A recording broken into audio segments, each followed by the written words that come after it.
Breonna Taylor. She was an EMT. She was 26 years old. She was shot and killed by the Louisville Police Department back in March of this year. 3 cops, they stormed her boyfriend's home while they were sleeping, and they killed her and then arrested her boyfriend. So these cops were in plain clothes. They got the wrong address. They had a no-knock warrant and just barged in. And her boyfriend, who was a legal firearm owner, he returned fire because he thought it was burglars or something, perfectly within his rights to do so.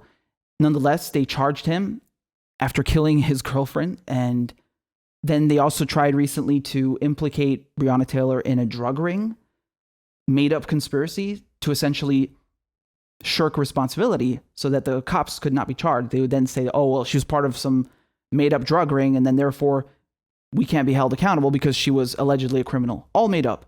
Just some disgusting plea deal that they try to force on her boyfriend. So no one has been arrested since, and they finally reached a settlement with the city of Louisville to pay her family $12 million.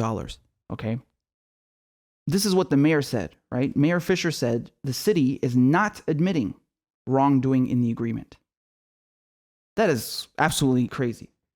If this entire case was not shocking enough, no one is being charged or held accountable, not legally nor financially, because the 12 million are not coming out of the police's pockets. Oh, no, it's the taxpayers who are going to pay the settlement. Yes, the taxpayers. And I think this is crazy because you're just, once again, incentivizing extrajudicial murders. You're incentivizing police brutality and lack of accountability. Come on, man. I mean, this has been going on since March. You don't need that much time to figure out what happened. We know very well what happened. And these cops are completely in the wrong, 100%. The city is in the wrong. The chief of police is in the wrong. The mayor, all of them. And now the taxpayers have to foot the bill? No, that's not how this works. I can assure you, man, you take that 12 million out of the pension fund for the cops, or you take that out of the police union, you will never see another police shooting again. You will see the rate go down like that because that's the only thing they care about. Clearly, they don't value people's lives, so you got to hold them accountable one way or another, right? Since legally, they're not being held accountable. No one is being charged. And even if they get fired, which did not happen, they can go to another police department and work there. Yeah. No one is held accountable in the case of Eric Garner, for example. The only person who went to jail was the guy holding a phone who filmed the 6 cops strangling him to death. I mean, this is a continued pattern, a cycle of violence that we see all the time, right? And no one is held accountable ever. So you're just further incentivizing them by also relieving them of any accountability, financially speaking, as well. So they say they set up a grand jury. A grand jury has been impaneled to investigate the shooting, though an announcement has not been made about those proceedings. Kentucky Attorney General Cameron is expected to announce a charging decision soon. He has declined to provide a specific timeline.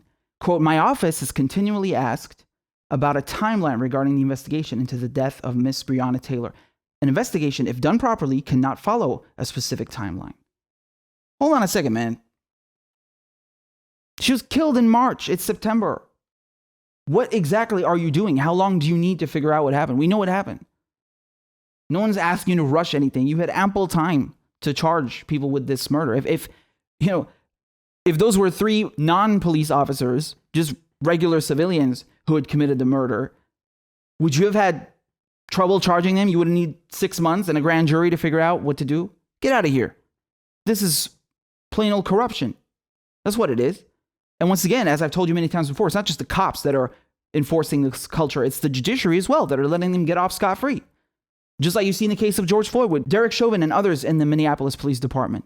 Many of them had been reported for acts of police brutality and violations. And every time, they let off scot-free. And Amy Klobuchar, who was the DA, she refused to prosecute Derek Chauvin or do anything.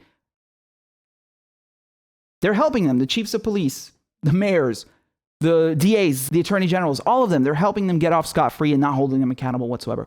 And this is not just in the U.S. I mean, you see this also in the UK if you look at what happened to Ian Tomlinson at the G20 protests, and also with Jean-Charles de Menezes, also in London. He was shot by the police in the tube. All of them, they just paid financial compensation. And what's the catch? No one is held accountable. No one is charged. And you also got to consider, what about compensation for her boyfriend? Is he not also traumatized? Is he not also a victim in this case? Mr. Walker, who was at home with Miss Taylor on the night she was killed, is haunted by the experience. One of Mr. Walker's attorneys told NBC News, when you are shot at and when you see a loved one basically executed in front of you, you never recover from that. It is something that haunts him every single night. So where's his compensation? Where's the justice for him as well? He's also impacted by this, is he not? I mean, this is not justice if we're going to talk about that. You know, no one is being held accountable in any way. And they also said that they will establish a housing credit program as an incentive for officers to live in the areas they serve. Now, listen, it's good, it's necessary for the cops to know the community and live in the community they're policing. That's one thing, but you're rewarding them now? You're giving them a financial incentive? You don't need to do that. That seems a bit too much. I don't know what that's about, but rewarding this police department after they killed an innocent woman in her home and then tried to implicate her in a drug ring, this is the pinnacle of corruption. And then arrested the boyfriend too. What the fuck? This entire police department is corrupt. The attorney general is corrupt. All of this is corruption. It screams corruption. And they're being rewarded on top of it. Use social workers to provide support on certain police runs.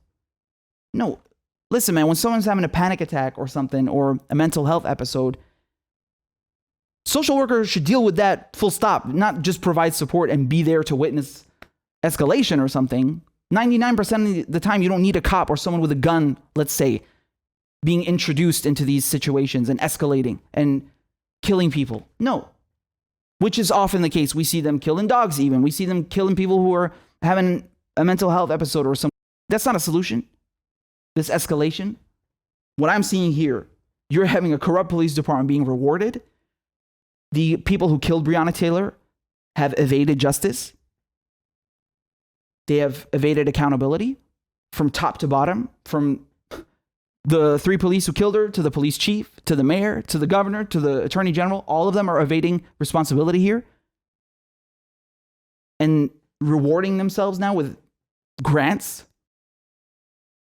And then on top of it, they don't even foot the bill. So not just escaping accountability, legally speaking, morally speaking, but also financially.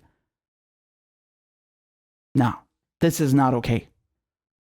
This is not how you change things. This is not changing things. This is reinforcing the status quo. That's what it is. It's incentivizing them to maintain the problems, the culture, the atmosphere that got Breonna Taylor killed in the first place.